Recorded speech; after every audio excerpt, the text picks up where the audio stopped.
Ladies and gentlemen, welcome to another edition of the Sideline Junkies Tuesday Night Flight.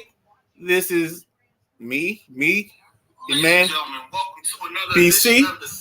I got it in stereo. Look at that on echo, baby. Bird. Nah, joking.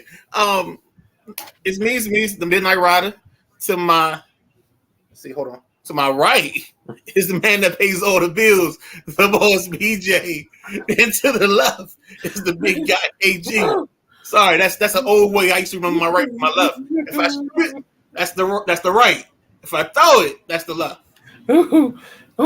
Man, how's everybody doing? We done started early. We done started off air, trade talks and some other things going on off air, but threesome, the whole 9 yards. Yeah, we ain't gone as far as Soggy Biscuit, but hey, we here though. First and foremost, how you gentlemen doing tonight? Yeah, I'm gonna need a new podcast team if that's who we got talking about. Oh shit! I'm doing just fine, man. Doing just fine. Oh man, Midnight Rider. I'm good, man. I'm chilling, man. I'm a little nervous, but I'm good. Ain't no need to be nervous because ain't none of that shit going down around here. All right, man. We got a show packed full of goodness, like I used to call it, heady goodness. But we coming in hot, and we're gonna get this thing started off right. First and foremost, I'd like to say this. This is disclaimer. The views expressed in this segment represent the big guy KG, which is me. They do not represent the views, opinions of the rest of the Sideline Junkies. These are my opinions. And this segment is called Shame on You, ESPN. First and foremost, I didn't get to it Sunday, so I got to get to it now. ESPN had Bart Scott on, and Bart Scott made a sick joke about Trayvon Diggs being hurt. And, you know, Ryan Clark checked him. So did Stephen A. But the absolute fact that he hasn't come out with an apology baffles my mind. And I'm like, ESPN makes people apologize for the littlest stuff, but you didn't make them apologize for that sick joke? Shame on you, ESPN. Secondly, now I'm saying this. I'm a lover of ESPN. I'm a former employee of ESPN, Disney Regional Entertainment, all of that. This whole Travis Kelce, Taylor Swift shit is not sports news, okay? I don't give a damn who Travis Kelce is dating. All I want to know is how many touchdowns did he score? How many catches did he have? How many yards did he have? What he does in his personal life, who he sticks his tallynackle in, is his fucking business. I don't care. I don't want to see Taylor Swift on ESPN. Oh, she's cheering for for Travis Kelce. Who cares? Who the hell cares? You care? I don't care. But go ahead, BJ. No, I was helping you out, but if that game had the highest ratings or one of the higher ratings of the slate, and Travis Kelce's jersey sales went up like 400%. But here's so you in the business to do business, and the show, the podcast that do it has reached to number 1 on Apple. But they've been number 1 for a minute. They've been going back and forth between like the top 3. Here's the thing. So this little Tay-Tay thing, hey man, we live in a world with lemmings. I don't know if y'all understand that. So if Tay-Tay goes somewhere, if Beyonce goes somewhere, that crowd is going to follow. I don't know if they Swifties or Swifters or whatever the joints are called, but they come into the football scene. They're gonna wear the 87s. No. Let me tell you something. They're gonna sing fireworks, or is that even Taylor Swift? I don't know any Taylor Swift music. I don't know either. I was asking. I don't know. I don't know. I don't know any Taylor Swift music. But when it's time for me to watch football, I want to watch football. You are. Every now and then you can get a pan shot up to what you call it. But here's the thing. Venus and Serena have owned the Dolphins for the longest. Now I'm saying everybody posting because the Dolphins are kind of sort of winning. Oh, Venus and Serena own a piece of the Dolphins. They've owned a piece of the Dolphins for like 10 years. Why is this news now? We've been on this. Because it's certain things that come out at the wrong time, and it takes away from the narrative.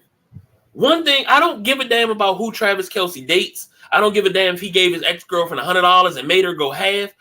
One thing I do know for sure. The Dolphins hung 70 on the Broncos. That's what I know for sure. Let's not bury the lead here. They hung 70 on the Broncos. We'll get into that in a second. Eric Willis says, you missing a point that's going to bring all the Swifties to watch the games. Yeah, more views, more money. I get all of that.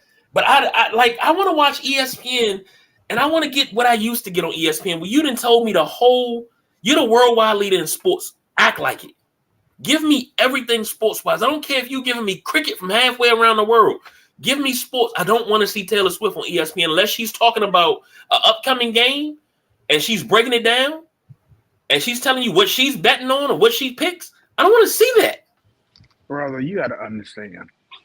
ESPN, particularly, what's there with ESPN? We won't veer off on any other networks. But ESPN stopped becoming all sports a while ago. We lost that ESPN we grew up with where, you're looking at the ticker, you got Sports Center, it was just 100% sports.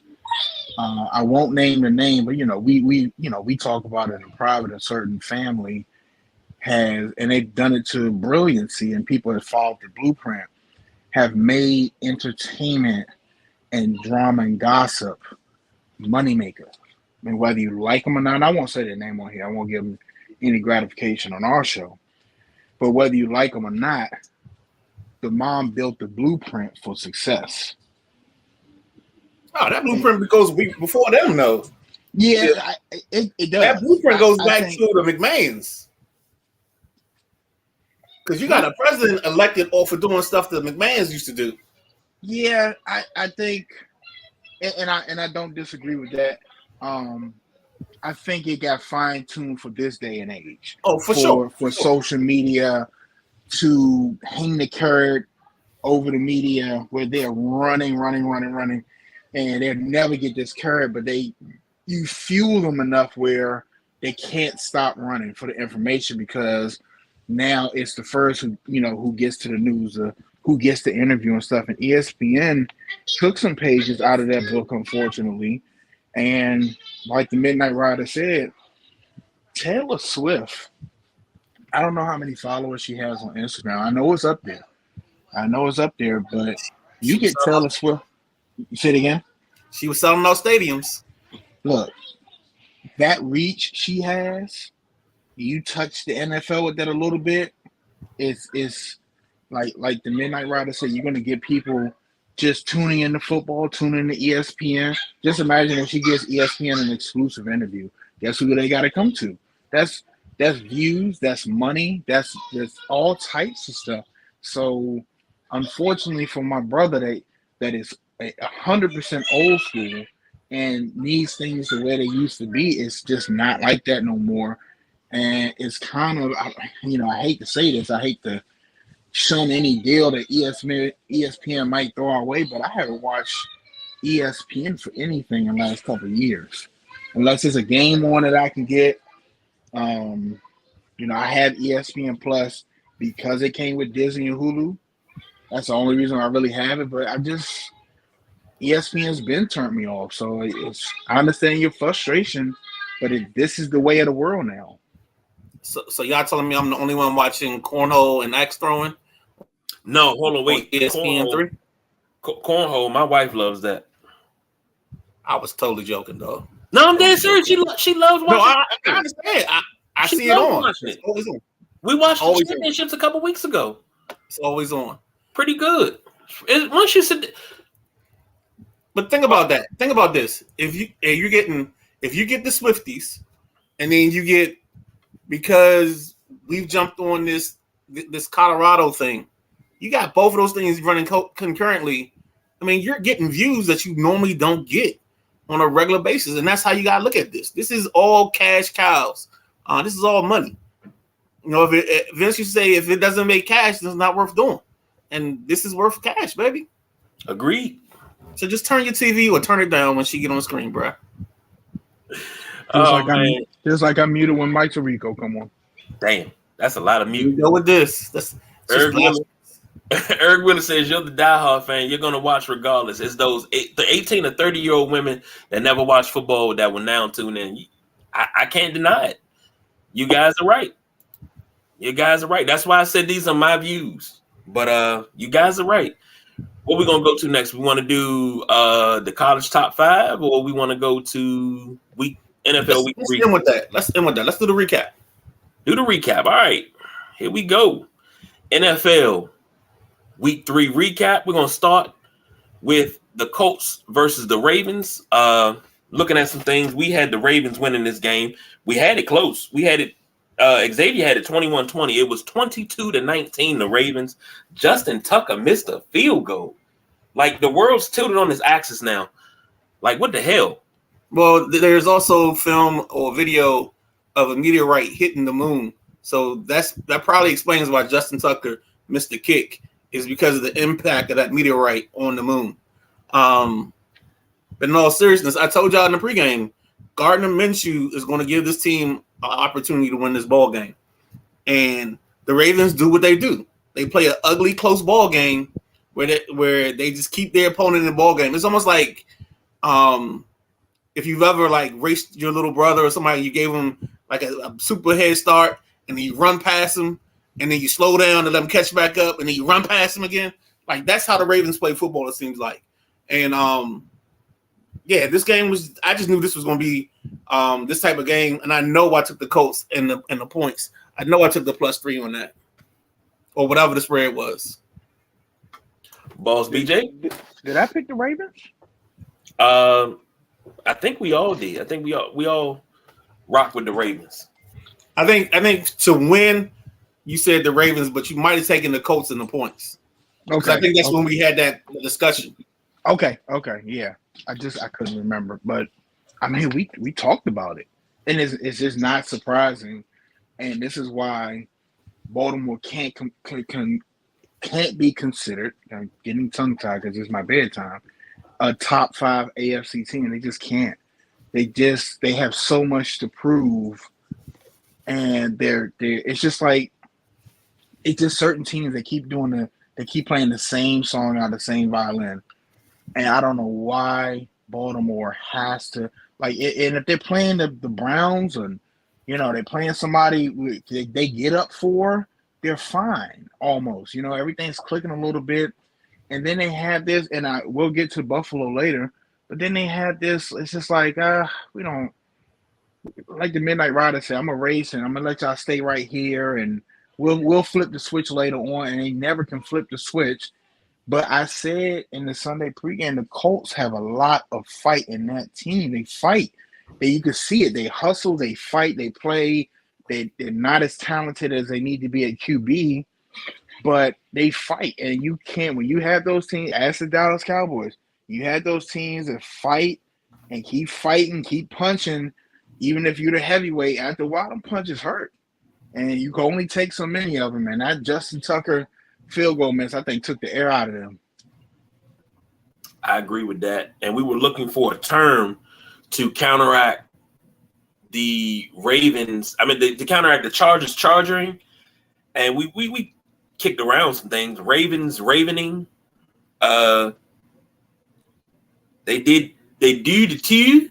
I guess that's about as Baltimore as I can get with it. They do the two on the avenue. I mean, Remember that picture I sent you yesterday of them big black crows? Yeah. Hanging around the trash can? That's the Ravens. They could get so much better cuisine somewhere else, but they're around the trash can.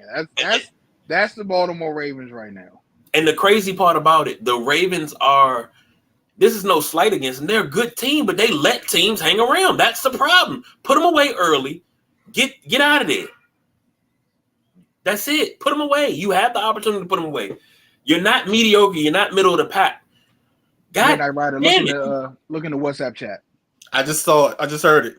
Yeah, that's it. Do something. Yep. Exactly. Next up, Chargers 28, Vikings 24. The Chargers didn't charge it this week, but the Vikings. What are you talking about? Well, I mean, does it count as charging if they win? Yes.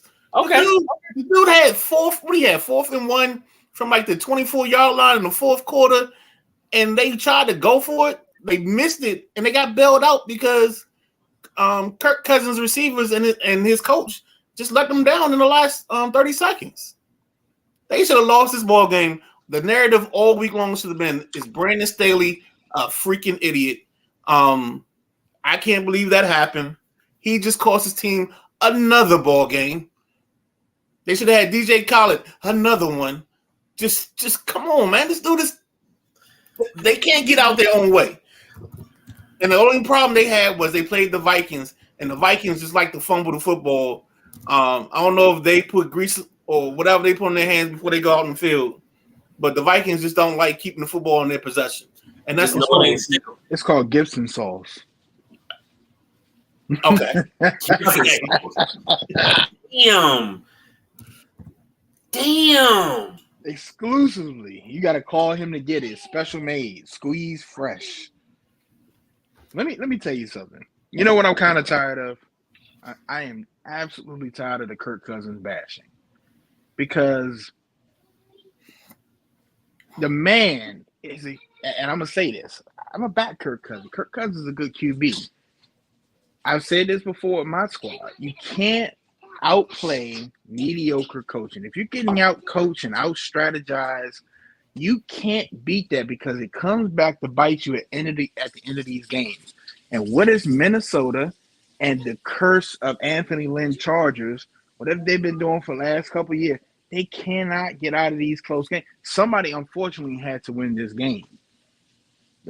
So it's just like, how can you keep blaming Kirk Cousins for these losses? He can only do so much. At some point, the other two units of your team have to show up and actually do something.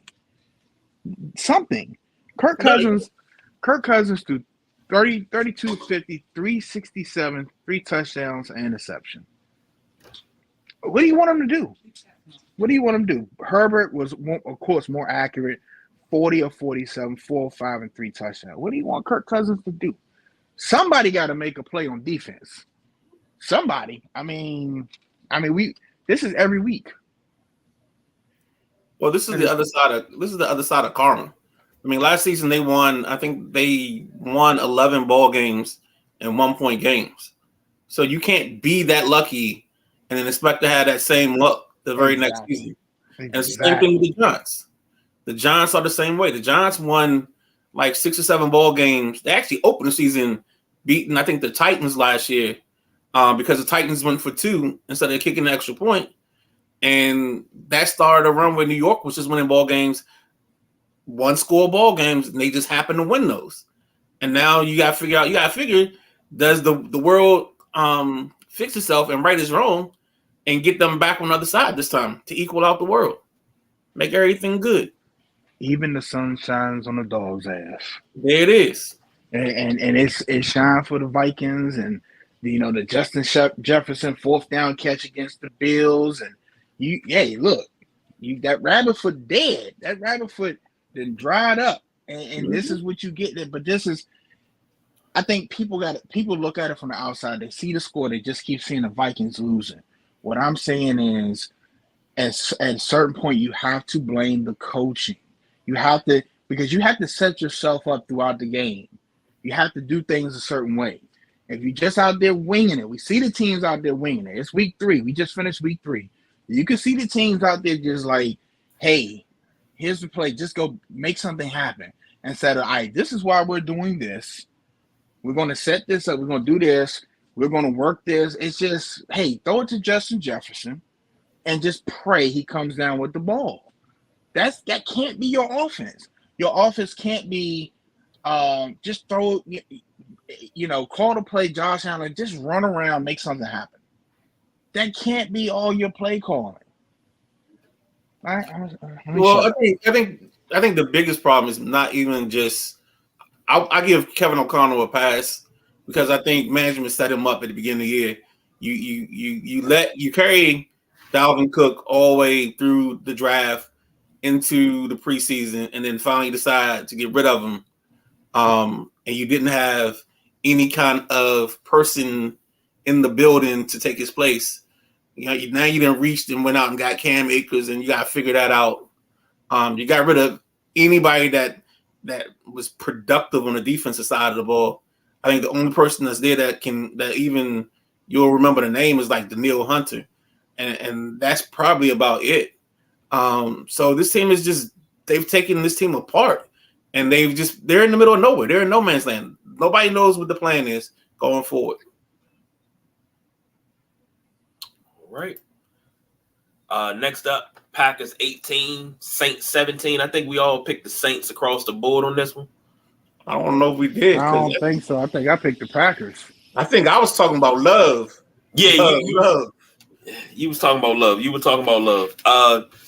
Derek Carr went in the concussion protocol late in the game. Jameis came in, and I said something to Lady C on Sunday, and she's a Saints fan. I told her, I said, Jameis doesn't get the proper respect that he should get as a quarterback. It's always he's an afterthought. Jameis should have more of a market than a lot of these quarterbacks that are starting in the NFL. And he's just a backup. He should have more of a market. The dude threw for 5,000 yards and 30 touchdowns. So he threw 30 interceptions. Great. Whoa. You can't bury the lead. But you try to win. Nah. Because he's like a little kid. Like you try to run that fast. It's like, 5,000 yards, 30 touchdowns. And on next week's show, ladies and gentlemen, previously on. But I think you just said it all. I think that line tells you the biggest story is that 30 interceptions rubbed everybody the wrong way. The whole W eating display in the circle of getting the team hype, I think that might have done some things. Like Jameis hasn't had some of the best moments. And I think he's just the guy that you got to leave as a backup right now. I think that's because he's in the middle. Like most teams will, how do I explain it? They'll rather start new than try to recycle something old. That's exactly how I'll describe that. Let me throw this at you. When we talking about Jameis, not saying that Jameis is in the same air, he's in the same company, but there's a Hall of Fame quarterback that had a season where he threw for 5,000 yards, 26 touchdowns, and 28 interceptions. They consider that one of his best seasons of all time. They never talk about the 28 interceptions. They talk about the 4,000 yards. First quarterback to do it. Are we talking about Dan Marino? No, we're talking about Joe Namath. Okay, so, dude, here you go. Can we stop doing this? You do this all the time. You go into the archives when the league, this is a totally different league. It's a passing league. Apples to oranges right now. Okay. I'm sorry, man. I actually thought he was going to say bootstrap Zuckerman from the 30s or something. And this is why we had the idea for the commercial. That's it right there. But what I'm saying is, you can't praise one and then vilify the other. Come on now. We look at football totally different. That's like saying, I'm upset because of the extinction of the T-Rex, but look at this elephant right here. This is nice. No, you can't compare all that. I love upsetting my co-host. That Triceratops. I don't know what he was doing, but this rhinoceros should get the same claim and the same thing. What are we doing? What are we talking about? It's the game, man. Packers struggled early. They were down 17-0.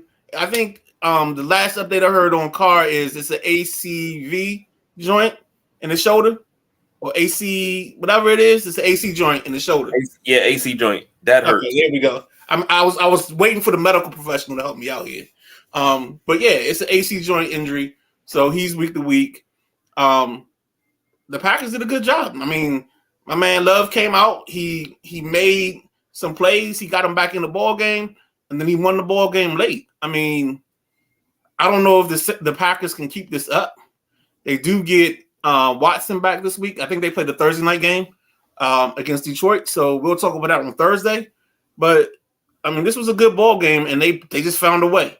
And these are the type of ball games that Love needs to just stash away and keep putting them to the side, because when you get wins like this, you start getting confident. Your teammates start having confidence in you, and they starting to believe. And when they believe in Love, anything's possible. I like the way you wrap that in there. Boss BJ, you got anything on this one? I don't. All right. Next.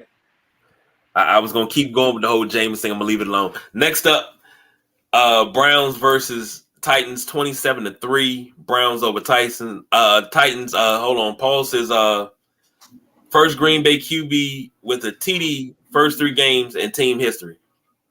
Think about that. Yeah, I mean, you got to look at who came before you. Aaron Rodgers, Brett Favre, Don Wojciechowski. Go ahead.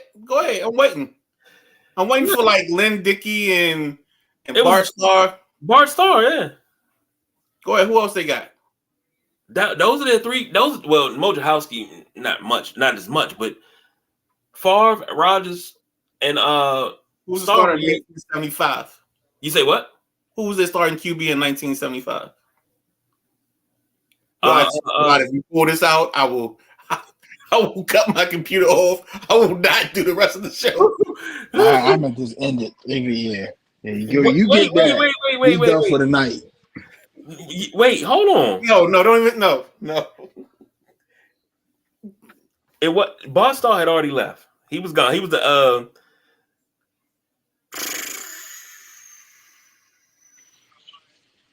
10 seconds.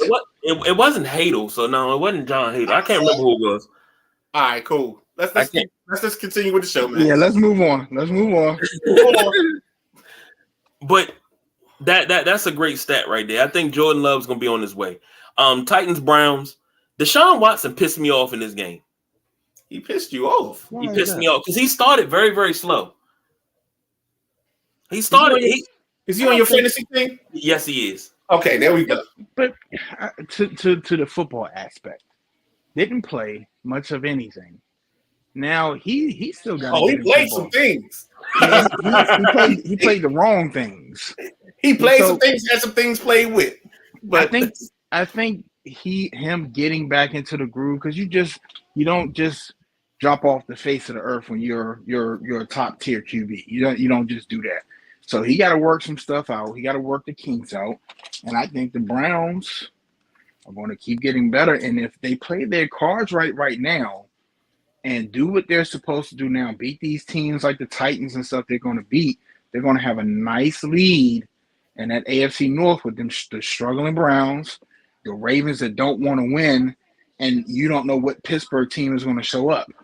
So they're looking pretty good right now. And the Browns are one of those teams that I had on my prove it list, and right now they straighten some things out, and I like what I see. Go ahead, KZ. I'm sorry, I was giddy because I actually did pull that out. It was John Hadel.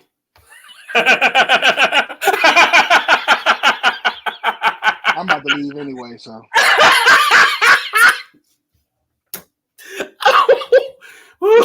This is fucking disgusting. The producer caught that and bleeped that out.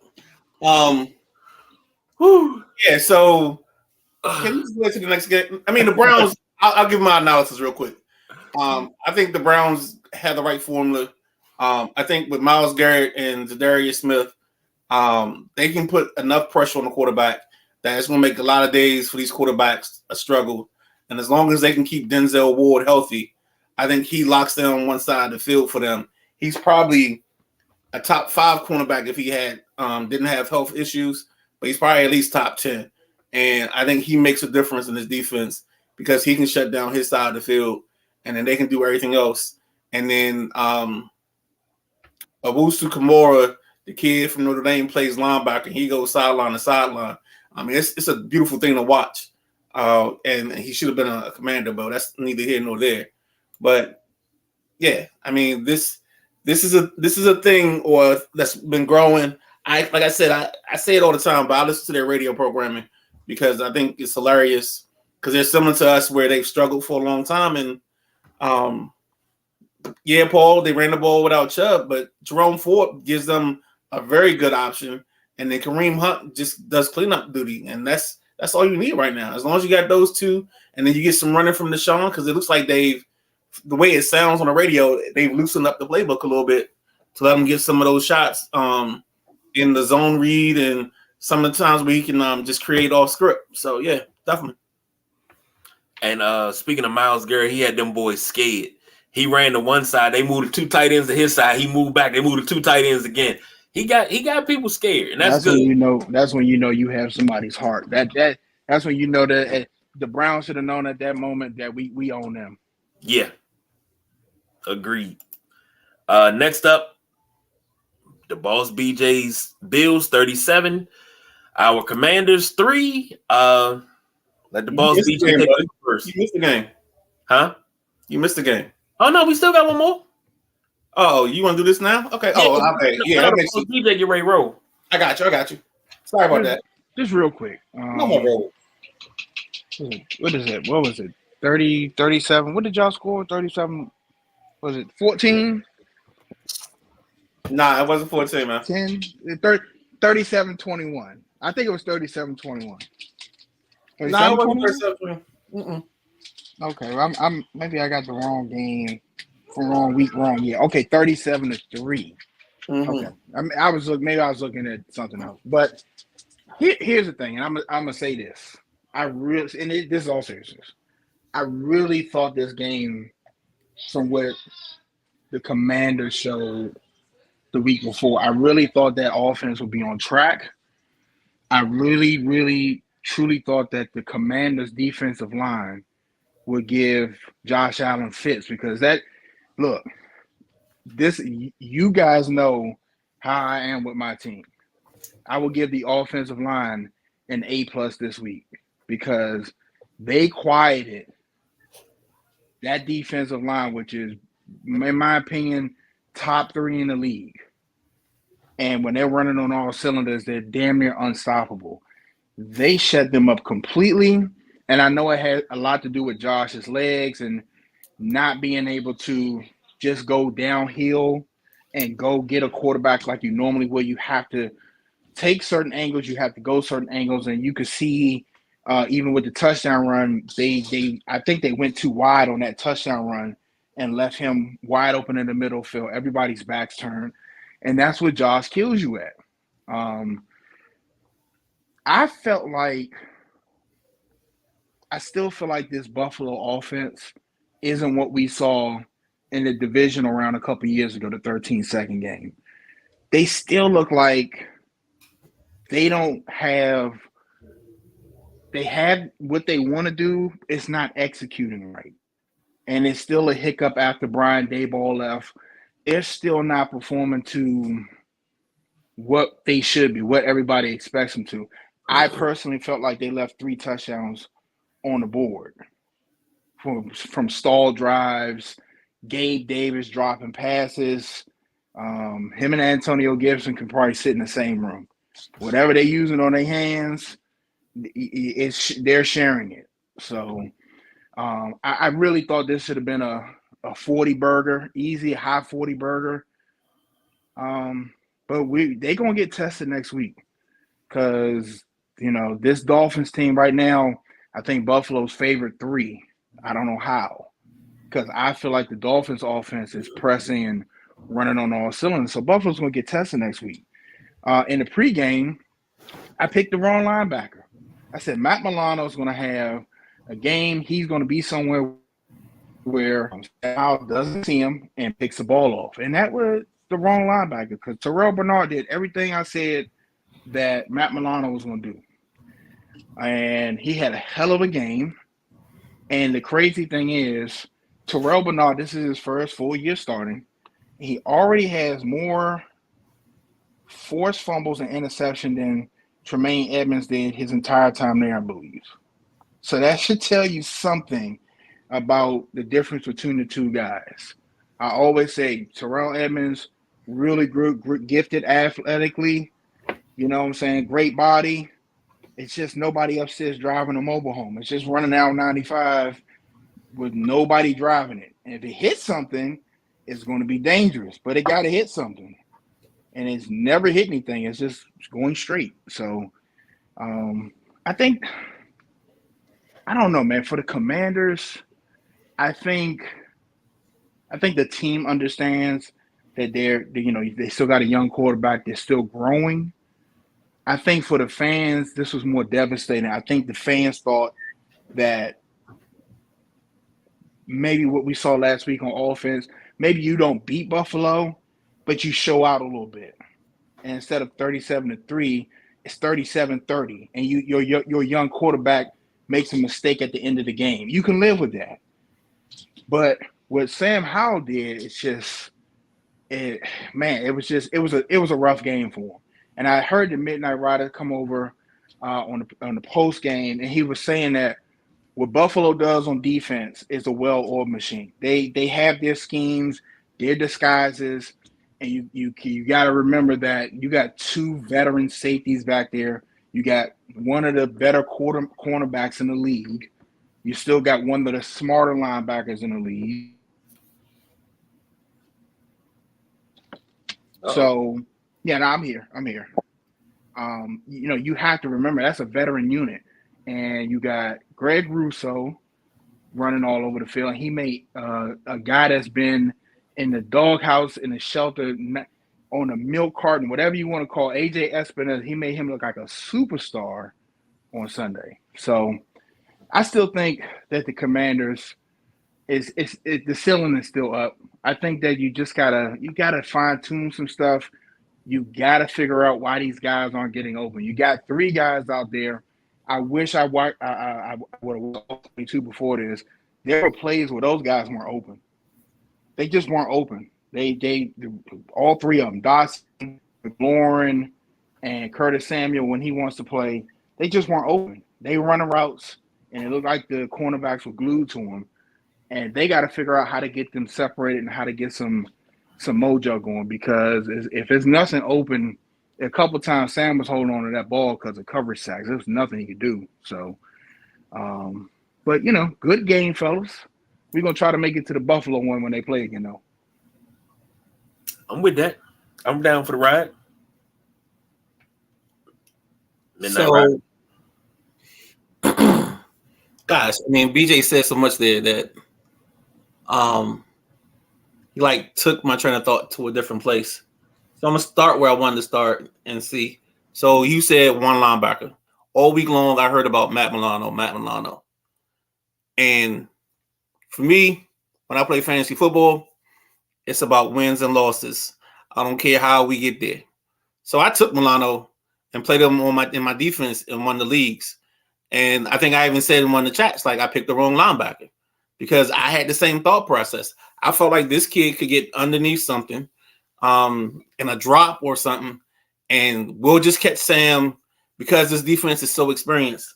I thought about when I was thinking about this game pregame, I used to think about how Richie Pettibone and some of the more experienced defensive coordinators would eat the lunch of that rookie quarterback that came into town that week. And I felt like Buffalo did some things. They dropped out some people in some coverages, got underneath some stuff, and then they also took advantage of the fact that Sam Howell is 6'6". I think what fans don't recognize is that if you're 6 feet and you're standing, you do a one-step drop, or you get the snap and you turn and throw, you amongst the trees.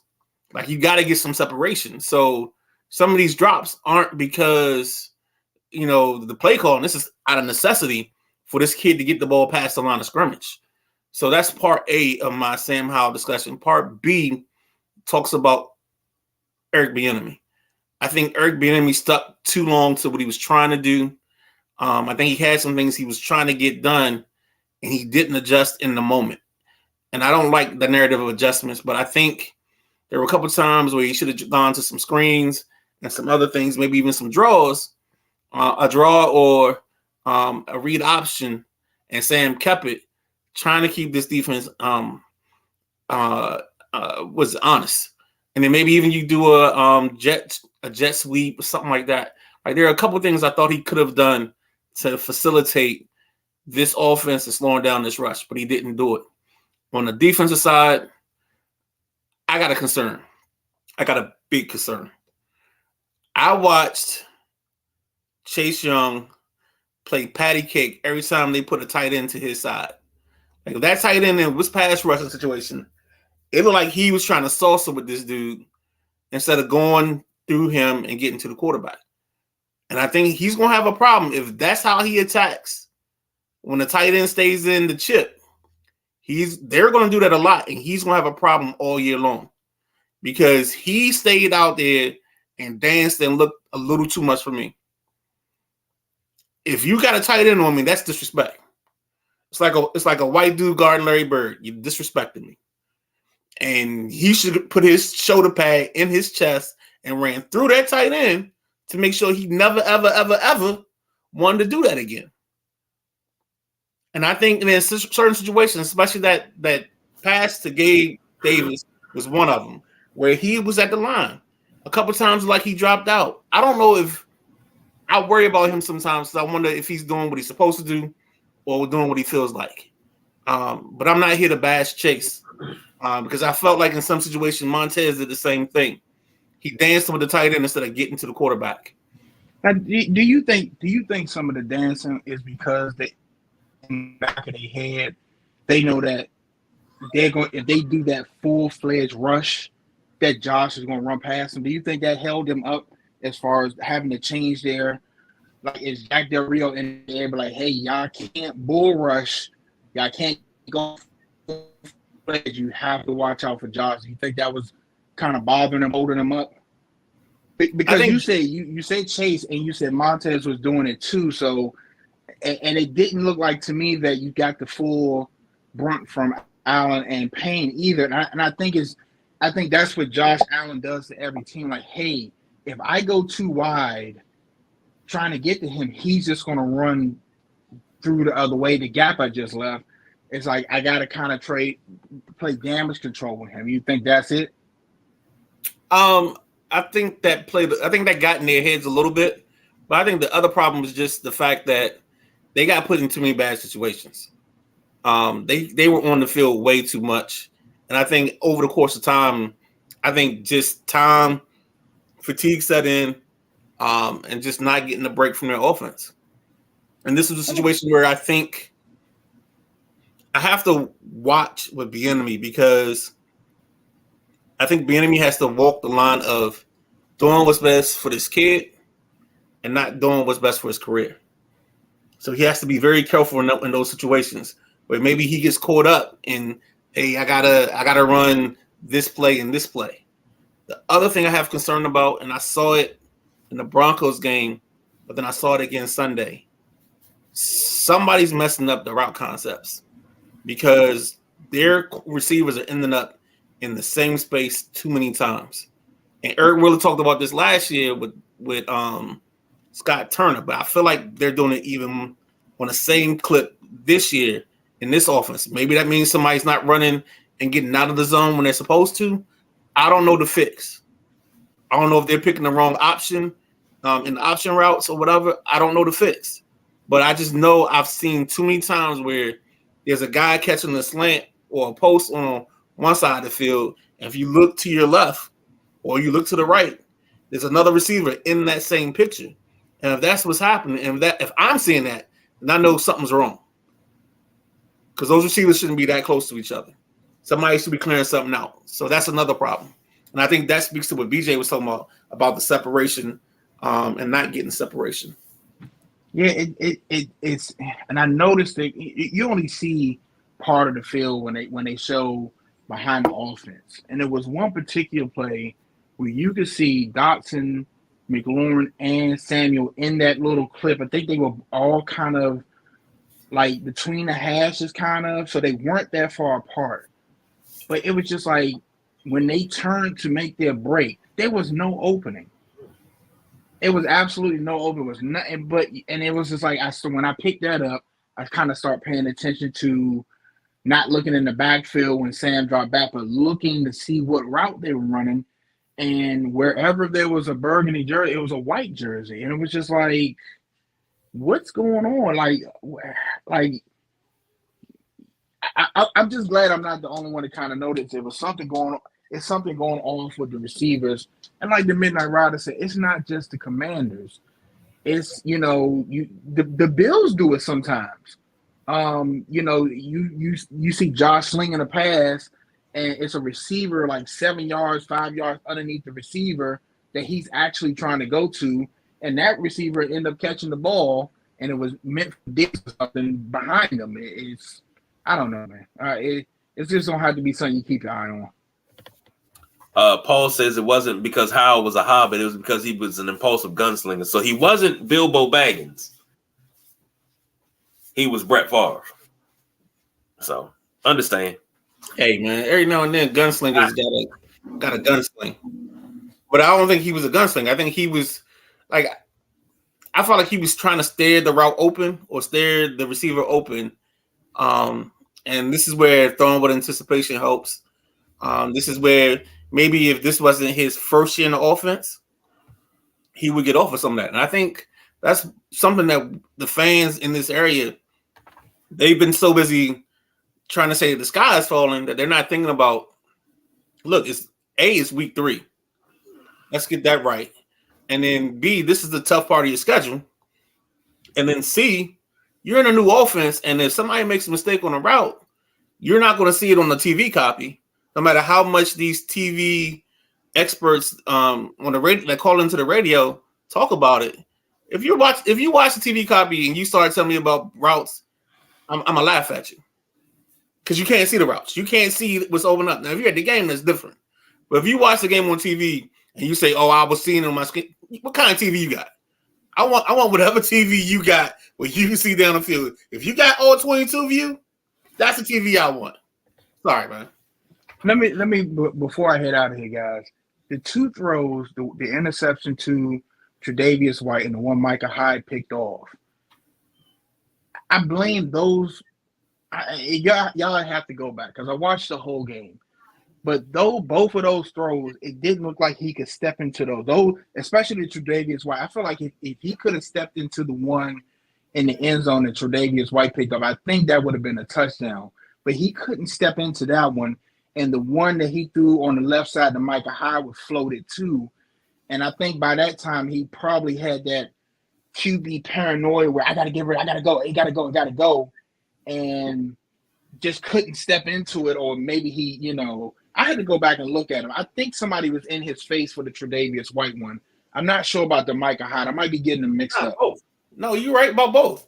So on the Hyde one, whoever the end was actually jumped and had his hands up, so he had to throw it kind of around him.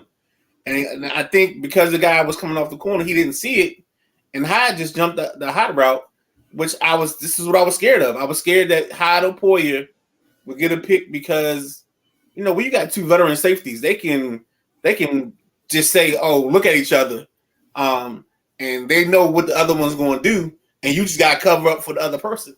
And I think that happened in that situation. I think Hyde jumped it because they knew what they were going to get. He knew what the Hyde was. And they're also gamblers back then, and QB, and make like they focusing on something else, and they can gamble back down. And I think that's what Micah Hyde did. It looked like I'm going up top. Nope, I knew you because he jumped that. He was waiting for that. So, but guys, it has been real. I have to get out of here so I can make my early track in the morning. Y'all finish up strong, man. All right. We'll see you in Ocean City tomorrow. Okay. Peace. All right. All I'm saying is to the fan base, cut the bench Sam Howell shit. This is only his 4th game that he started. Please stop it. No, hold on. Because I did feel like at either 30-0 or 37-0, I felt like to take care of your quarterback. No. They're talking about bench him for the rest of the season. I understand that, but I'm saying I felt the responsible thing to do was to maybe sit him for the last couple minutes of this ball game because he had taken enough beating. I get that. I'm not arguing with that. But to bench him for the rest of the season because he's not what you want, okay. But I do think now, hold on, because I do think if we're at game 6 and they're still feeling like he's not giving the offense a chance, I do see a situation where Ron would pull him for whatchamacallit. Like I think if they're 3-3, but Sam's not playing well, or if they're 2-4 and Sam's not playing well, I think Ron does the Ron thing because he doesn't have tomorrow isn't promised. Okay. You know, tomorrow may bring a better you, a better me, but you never know what tomorrow is because it's always a day away.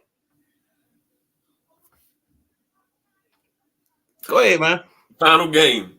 Lions 20, Falcons 6. We got a comment in here. B said he thought Brissett was coming in too. Yeah.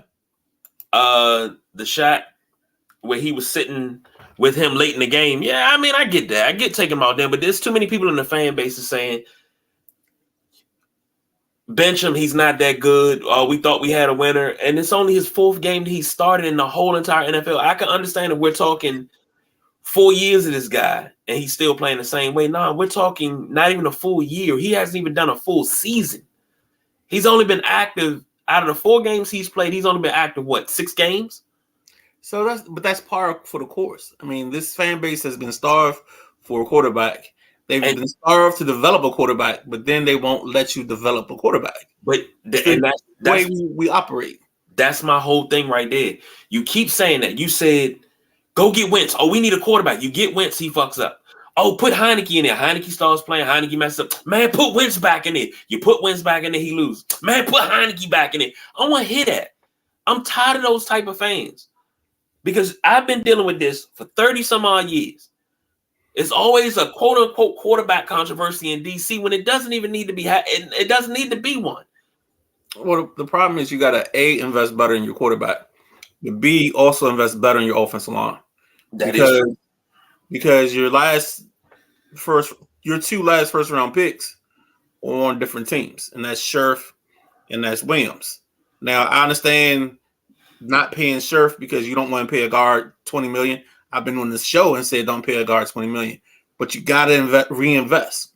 And the draft capital spent on the offensive line hasn't been A plus. I mean, you had Chase Roullier, who's a 6th round pick. On the line, I think you got a free agent, you got a 4th rounder, you got a free agent, you got a 2nd rounder who's supposed to be playing tackle, and then you got a free agent. And you put all 5 of those guys into a new offense, and for most of preseason, the left guard wasn't the actual left guard because the left guard was another guy, but the other guy has been inactive. So, I mean, it's like this unit has been pushed out there, and they've been trying to figure it out. And the problem is they can't figure it out right now. Sorry about that. Understand? No problem.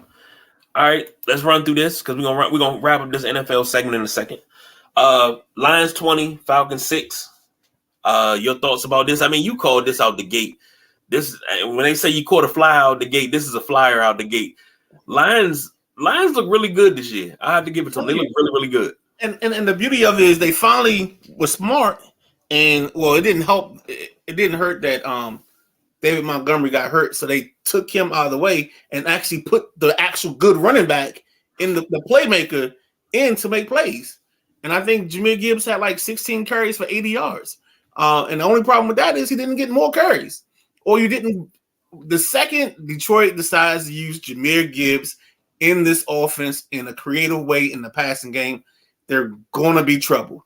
And in 3 more weeks, when they get baby Sam Rothstein, Jameson Williams, when they get him back off his gambling suspension, this offense is going to grow even more because then you have Williams on this side, and you got Amon St. Brown, and then you got Josh Reynolds and company in the slot. This offense is going to be trouble. They just got to untap the potential that you have in Gibbs. And the second you do that, it's going to be a problem. On the other side of the field, with the Falcons, they hurt my man Bijan. I don't know what they're trying to do. I think bold prediction, but by week 7 or 8, it's going to be the Heineke experience. I think Desmond Ridder does not put this offense in a position because of his inability to throw the ball well. I don't know if it's him not seeing the field. I don't know if it's him just not being a good thrower of the football. I don't know what it is. But I don't think Desmond Ridder, he has moments, but those moments are so few and far between. Somebody, I know who somebody is, but I'm not trying to give him credit. But somebody said Kyle Pitts is a bit overrated. I'm starting to agree with that because the one thing is the dude's no good in the run game. He won't even do if he's trying to block you, he won't even give you jazz hands. He'll just be like, oh, okay, and like lay you and just let you go past him. So that hurts the run game because he doesn't block. He's not a willing blocker. He's not a unwilling. He's just not blocking. If blocking's involved, he's just not doing it. It's a no for him, dog. He's like, just go ahead and throw him all the way out.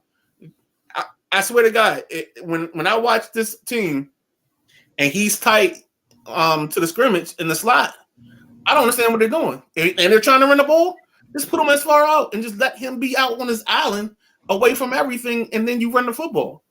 They don't get him involved enough in the passing game. And then Drake London has a flash here and there, but that's also a byproduct of Desmond Ridder. And I think Heineke actually might, because Heineke likes to throw. If he knows he got a number one, or that's he's supposed to be his number one, he's gonna go to him. So I think you would see a jump or a spike in London's numbers, Drake London's numbers, just because Heineke's on the team on the field. All right, 2 things. Then we got to wrap this up. We got to move on. All right, because we got something special. But we also we might have to cut something out. But this came in a little while ago. If you can see this, please zoom in. Colin Kaepernick has written a letter that was released by one J. Cole, probably in the game right now, probably top 3. Okay, all right, that works. But it's so small. It didn't come out the way that I wanted to. But Colin Kaepernick wrote a 2-page letter to the Jets asking to join their practice squad, and people are laughing about it. And he said that, he's kept in shape the last 6 years. He keeps the same workout. Honest question. You got Zach Wilson. Do you just give him a shot? Because, damn it, what else do you have? Okay. I just watched the man come off a 2-year layoff and struggle for 6 games down the stretch of a ball game. Of a season. I don't care what workout he's doing. Honestly, it's more for me the time frame now than anything else. It's the time off. Like you can't replicate NFL speed, and I don't see his game. Yes, it's built predicated on his speed and his throwing, but I don't see where it will work, and that's just me. So, yeah. The boss BJ said, "Cap, it's over, bro. Please stop." Yep. But if you're the Jets, how much faith do you have in Zach Wilson? Honestly, yeah. Realistically, let's take Cap off the table. How much faith do you have in Zach Wilson? You have so much faith in him that you went out and signed Trevor Siemian today, who was also in Hackett's offense. So his learning curve is slower, and you'll probably end up seeing Trevor Siemian in probably the next 2 or 3 weeks. And they're going to try to game manage this situation to where they run the ball 30 to 40 times a game between Cook and Breece Hall. And then they try to throw it 15 to 20 times and hit Garrett Wilson as much as possible and get themselves some wins that way. Yeah, I'm with hitting Garrett Wilson as much as possible. Please feed him the ball. Force feed him it.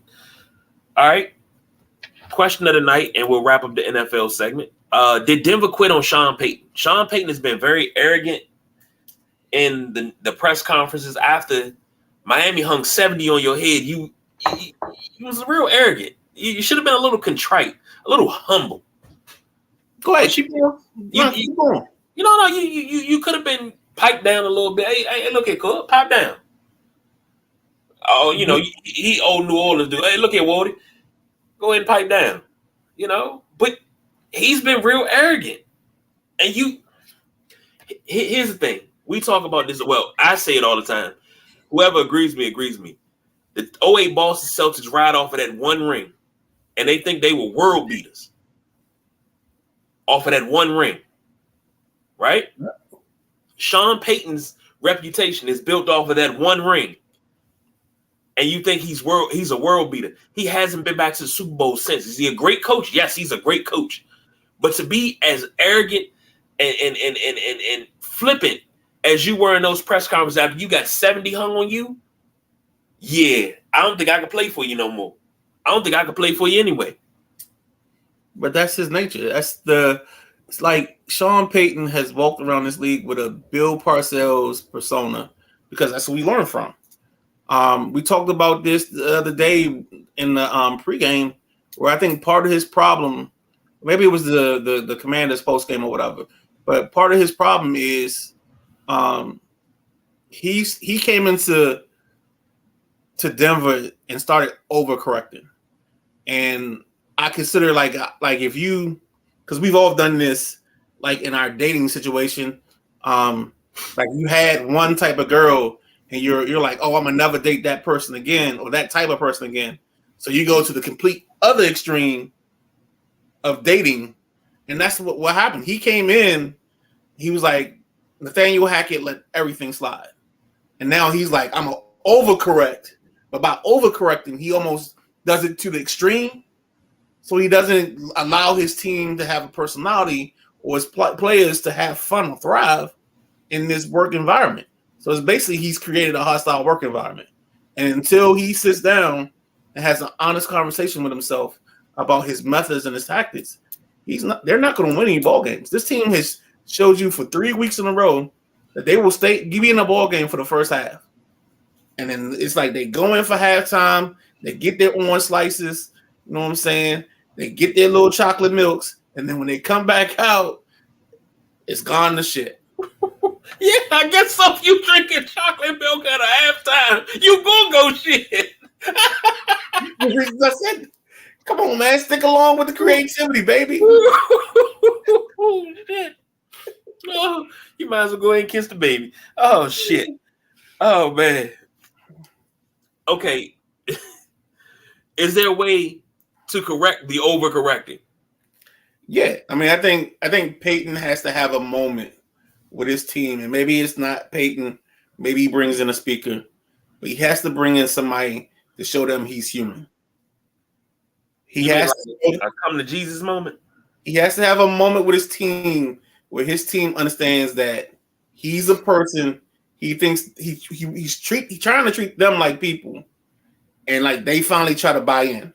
But I don't know if he has enough time for that because they play too many good teams in the intermediary. That might be a foregone conclusion. That might be something he has to do next year on Hard Knocks. You know what I'm saying? During the rookie haze or whatever. So I don't know.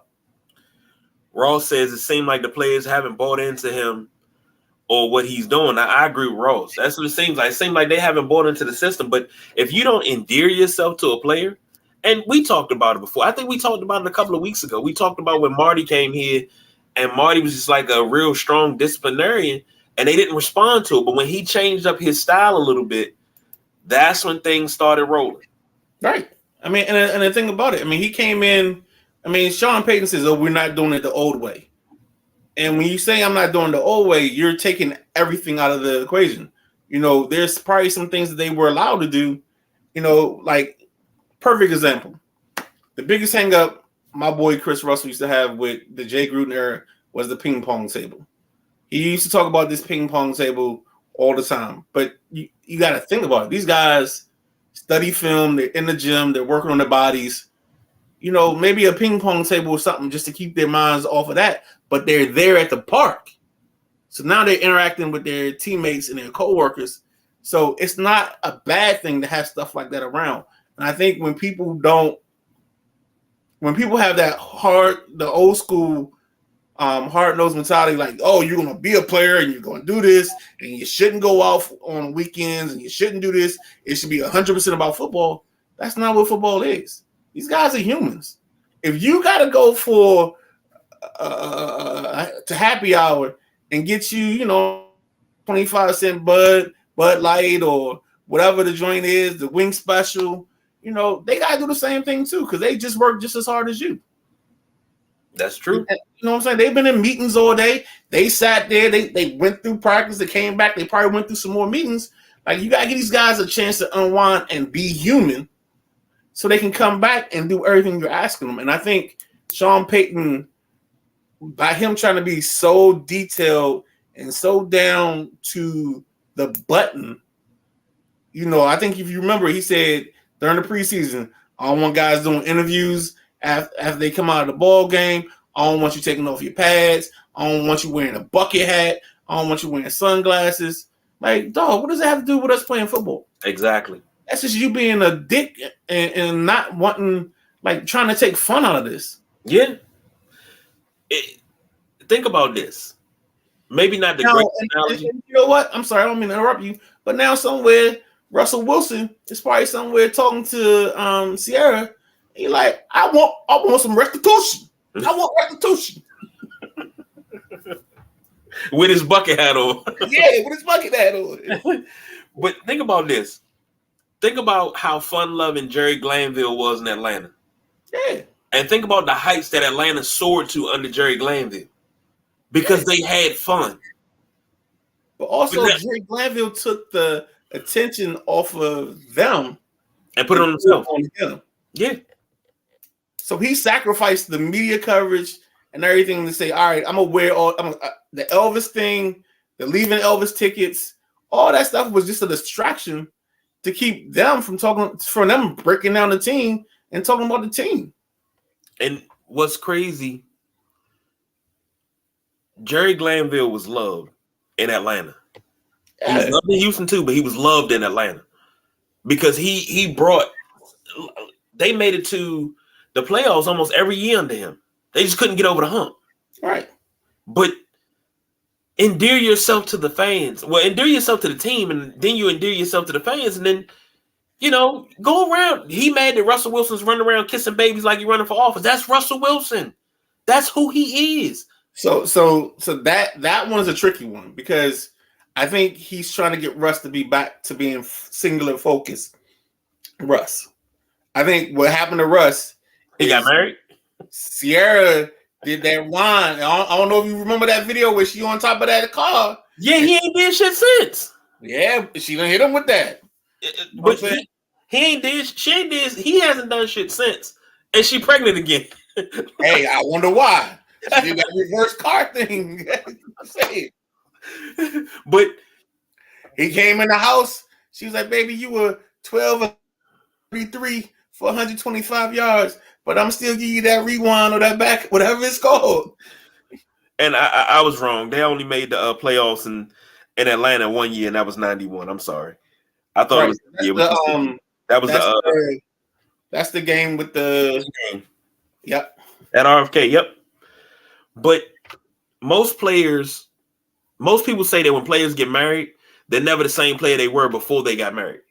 It's like marriage takes the edge off them, but I'm like, that's not true because you got a lot of players that are married that turn into absolute dogs, and their wife is sitting down breaking down film like, hold on, this cat right here moves a half a step slow when you do this, and you got stuff like, I'm not saying that Sierra and Russell Wilson are doing that, but marriage doesn't make you soft, right? But being married to a superstar who's either, I'm not going to say she's equal to him, but she's enough of a star that you're going to MTV Music Awards, you're going to premieres, you're doing all this stuff that you never had a chance to do, and you're distracted. You know what I'm saying? And Ross say seat cushion game, daggone right, man. Classic game. That right there is a game that goes down in Redskin lore. because of how great it was. And Gerald Riggs ran all over them boys that day. Mm-hmm. All right. Little MLB before we head to the last segment because we got to get out of here. Brooks Robinson, Baltimore Orioles legend, Hall of Famer, known as probably one of the greatest defensive third basemen of all time. He passed away earlier today. Lifetime batting average of 267, 2,848 hits, 268 home runs, 1,357 RBIs. Played for the Orioles from 55 to 77, 18-time All-Star, AL MVP in 64, World Series MVP in 70, 2 times World Series champion 66 and 70, 16 Gold Gloves, Roberto Clemente Award in 72, led the American League in ribbies in 64. Number 5, retired by the Baltimore Orioles. He's in the Baltimore Orioles Hall of Fame and on the Major League Baseball All-Century team. That's a legend right there. You don't have to say anything more, man. I mean, I remember. I mean, of course, he retired like a year after I'm born, so I can't say, I remember the days when my dad used to take me to go see Brooks, but that's one of the dudes my dad talked about. Brooks was one of his guys. If you ever, even if you watch a highlight and you watch that man play third base and throw the ball from the foul territory, you gotta respect that. Even though he's an Oriole, and but I can put my bias to the side and always recognize greatness. So yeah, I think he's probably one of the greatest third basemen to ever do it. I think he did it at a time where he helped carry the O's to a great stretch, especially those late 70 teams with Scotty McGregor, Jim Palmer, himself, Eddie Murray. There's probably plenty of other guys on that team that they were around and they were in some important situations. I think they lost to the Pirates one year in the World Series. 83, they win it with Kyle, but I don't think he's around at that point. But those are just things that I think he shaped baseball. I think he shaped the way these guys play third base.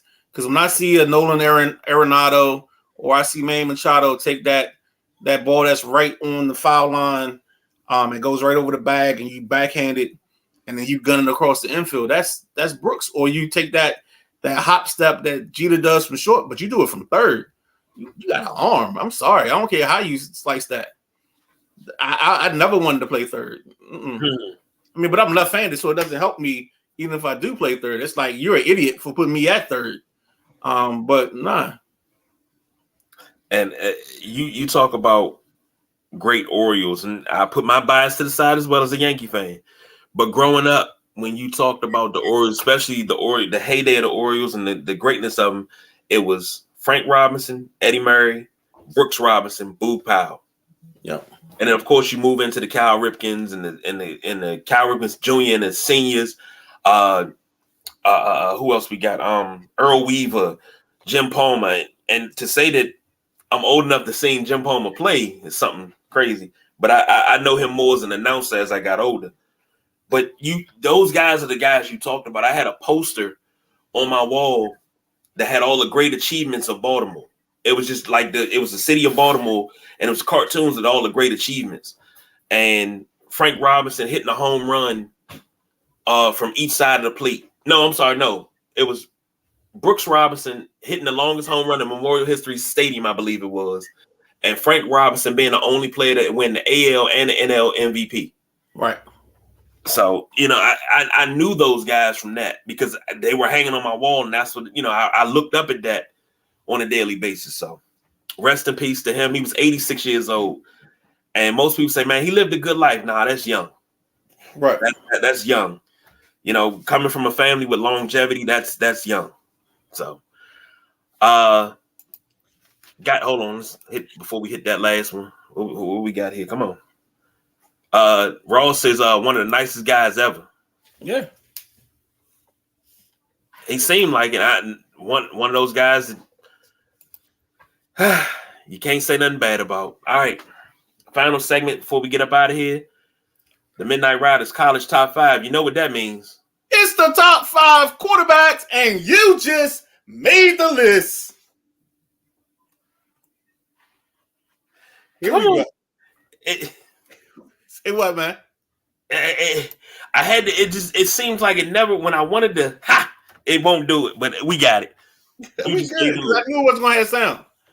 All right, so this week, I go off the board a little bit, not in the top 5, but just because I want to recognize a couple QBs. I said I would never give this guy the shine, but watched him this weekend at Oregon. Bo Nix showed me some things. Bo Nix is an honorable mention. So, Bo Nix, you have made the honorable mention. Let's get that off. All right. Another player from University of Utah, Cam Ward. You have made the honorable mention list. Here we go to the top 5. Coming in at number 5, hailing from North Carolina. I'm sorry. No, I'm counting them down. 5. Oh, number 5 from North Carolina, Drake May. Drake May. Number 4 on the list. Had a disappointing weekend this weekend. Shedeur Sanders. Ooh, Gotta penalize him a little bit because this weekend he held on to the football a little too long, did some things. I didn't like certain situations that he handled. But trust me, he'll be back up top sooner or later. At number 3, it's what's the guy? What do I want to call him? What's the word I want to use? Let's just say this is the guy that we don't like as much as America likes. And that's Caleb Williams. You have made the list. At number 2, from the University of Texas. He's number 1 in my heart, but just number 2 on this list this week. Quinn Ewers, you have made the list. At number 1, from the University of Washington, by way of Indiana University, Michael Penix Jr., you have made the list. The reason he's number 1, I think we said it before the show started, he's the first player with 300 yards passing, 70% completion rate, and I think he's had 3 touchdowns in each ball game in the first 4 games of the season. So that's why Michael Penix Jr. is holding the 1 spot on the list, because he made the list. We upgraded the budget a little bit, so you get this. You just Next week I'm bringing a scarf. No, I'm joking. All right. Before we get up out of here, I said I wanted to cover this. We had to cut this part because we ran over a little bit. We did a little overtime. So MLB postseason. My Yankees didn't make the postseason. Before the midnight ride and the boss BJ can even get on me about this. It's cool. This year wasn't our year. I mean, do you blow it up now? You kind of add to what you have. You find out what your weaknesses are. And for the Yankees, keeping Aaron Judge healthy is a problem. And it's like he can't keep himself healthy. But, I mean, you kind of expect that. This is what happens. It's a part of the game. So hopefully he comes back. He's healthy. We need to upgrade pitching in the offseason because we've pitched ourselves out of a lot of games. And that bullpen, I'm so used to Yankees when they say, oh yeah, here comes the closer. I'm used to that door being closed, locked, deadbolted, and got the little joint to go underneath the doorknob, so you can't get it open because the door's been closed. That's what I'm used to. But that brand of Yankees baseball is no more. So I'm gonna talk about your Yankees real quick. I think 2 things really hurt them this year. It's been their supplementary starters. It's been your 2, 3, 4, 5 guys. I think you're getting great stuff from Gary Cole, but the problem is your Domingo Hermans, those guys that are your secondary pitchers just haven't been giving you what you normally get. I mean, I remember the Yankees having, what was it, Pettit, Clemens and company, things like that. And then that's where the struggle is. But I think the bigger question, and I think the thing that I felt bad about was as the Yankees were coming down the stretch, they called up their top 2 prospects, and both of them ended up having season-ending injuries. So you still have questions about Jason Dominguez, and I forget the other kid's name, but you have questions about them. questions that you probably could have had some answers to or some idea about in these last 20 to 30 ball games. So that's where I think that comes in. In terms of the playoffs, I mean, if you saw it this morning, I posted the note I wrote at the beginning of the season. I put down my playoff teams. I had the Orioles making the playoffs, but looks like the Orioles might win the East. I had the Rays win the East because I thought that's who was going to win it. But the Rays just haven't had any good luck with their top tier starters. Two of their starters, Callahan and company, they're on the injured list right now. So that's that issue. I picked the Guardians to win the Central the North. Yeah, the Central. And the Twins won it because the Guardians didn't have the same luck they had last year. I think I picked the Astros to win the West, but right now the Rangers are in first place. But I think I also picked the Rangers to be a wild card. I think I had the Yanks, Rangers, and O's. But if I'm wrong, we can always refer back to the sheet I posted on whatchamacallit. In the NL, I think I had the Mets in the playoffs, the Mets and the Phillies. The Phillies are going to make it. The Mets won't. There's a chance the Marlins might get in, sneak in last second. The East winners is the Braves, of course, because the Braves are the best team in baseball. The Central is the Milwaukee Brewers. Shout out to Bud Selig for that great travesty of justice and instilling it and putting this team in the weakest division in baseball. The West is the Dodgers, of course. And then the biggest disappointment is the Padres. So the Padres, Mets, Yankees are the biggest disappointments to me of this season. I think the Padres just didn't have any chemistry. You put a bunch of alphas in the room, and the alphas alpha, and you got no chemistry out of that. In terms of the Nats, I think the Nats, if they can get to 70 wins, would be a great accomplishment. I thought they'd be closer to 59, but they're closer to 70. So, and you said that. And I went through a laundry list of the only way it would happen. And a lot of that laundry list happened. You had a great season out of, well, not a great season. You had a good season out of Gray. You had a good season out of, I can't think of his name now. The other kid you got from San Diego, Mackenzie Gore. You got two good seasons out of them to the point where even if they didn't play well back to back, they played well enough that like they will alternate getting you off of a slide every so often. You got a very surprising season from Jake Irvin, who ended up being your fifth guy. Patrick Corbin, if you played him between the hours of 2 and 4, he was giving you 6 innings, a solid quality start. Who am I missing? Irvin, Gore. Who's the fifth starter? Whoever the fifth starter is, they still gave you something. Like the biggest advance they had was their starters got them to 5, 6, 7 innings. You found something in Hunter Harvey in the back end of the rotation as a closer, him and Finnegan. And then honestly, your offense, you got 25 home runs out of Lane Thomas, a guy that you stole from the Cardinals. Like you fleeced him. You gave him a lefty pitcher that hasn't done anything for them. He actually spent the rest of the season. John Lester. Lester finished the season out, and he's never been seen or heard from again. Between Lane Thomas, Ruiz playing solid baseball, CJ Abrams actually finding himself this year. Hopefully he can keep that going. I think you have a decent core, and then you just got something to build on. It depends on how much ownership wants to spend this offseason. But your outfield is set because you got so many kids coming up. I'm sorry. I went long-winded on that. Wrapped it up. My bad. And the Orioles, speaking of the Orioles and the Nationals, they played tonight. Orioles win 1-0. Brandish gets the win. He's 12-7 on the year.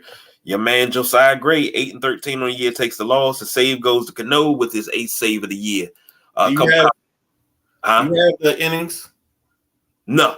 I just got the notification from ESPN. Got you. You know what? This is a pin question because we need time for this. Okay. So let's use that as the opener for Thursday, and then after we open with this, we go right into the Thursday night game. All right, MLB. What's the question? So do you think they're going to bring Boone back? Boone was asked, and he hadn't been told either way. So let's just say, do the Yankees bring Boone back? All right. I got that written down because normally we do this and we can't. Man, what the hell was we supposed to open with? Right, exactly. All right, we're gonna answer that on Thursday. Can you give me a caveat? Add Cashman to it. Ooh, so Boone Cash. Ooh, yeah. Cashman's still living off that '90s fame. So, content, KG content. Matthew says Tito's last game in Cleveland is tomorrow night. Should be a nice send off for him from the crowd tomorrow night. Question 2. Thursday night. Let me flip it over. Question 2. What's next for the Guardians? Oh shit, we're gonna have a. Nah, it's gonna be quick hitters. Nah, these are quick hitters because yeah. And you know what? It takes me a minute to remember that they're called the Guardians now. Atlanta, LA, if it happens, will be an epic series. Yep. Rondon was hurt.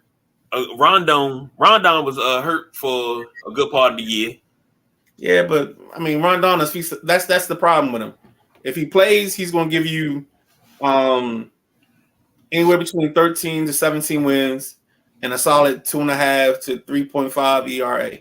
But if he gets hurt, I mean, it's just he's all over the place after that. And Ross, as usual, thanks guys. Finally was able to get back to the show, man. It's good having you back because I've been noticing you missing because I'm like, all right, where's Ross at? But for anybody that misses a live, and I was telling the Midnight Rider this before the show, you can always go back on Facebook, Twitch, YouTube, and watch us live. But if you are busy, you can't watch, you driving, you can listen to us. Anywhere you stream podcasts, Apple Podcasts, Spotify, iHeartRadio, Stitcher, Overcast, Pocket Cast. We on 32 different platforms. So it's not hard to find us. All you got to do is type in Sideline Junkies, look for the logo. It's the white logo. And boom, we right there in your living room. Or just put us on YouTube and just don't watch the screen and just listen to us through your aux. Well, you can do that too. Yeah. You it's so many different ways to listen, so it's no excuse. You know what? I'm gonna start giving out homework. See who listened to the last show. That's what I'm gonna start doing. We're gonna give out tests. It's gonna count for 75% of your grade. But ladies and gentlemen, we have come to the end of the show. If you have seen my crooked pineapple today, it's courtesy of my daughter Akasha. The queen always does hair, so if you need your hair done, you need your shit fried, dyed, and laid to the side, please give Queen Akasha a call. She will come through. She will make you look silky smooth, just like me. Pretty. See? Pretty. So, until Thursday, that's the Midnight Rider. I'm the big guy, KG, for the boss, BJ, who had to go to bed. We are the Sideline Junkies. We don't do no overtime, y'all. We are.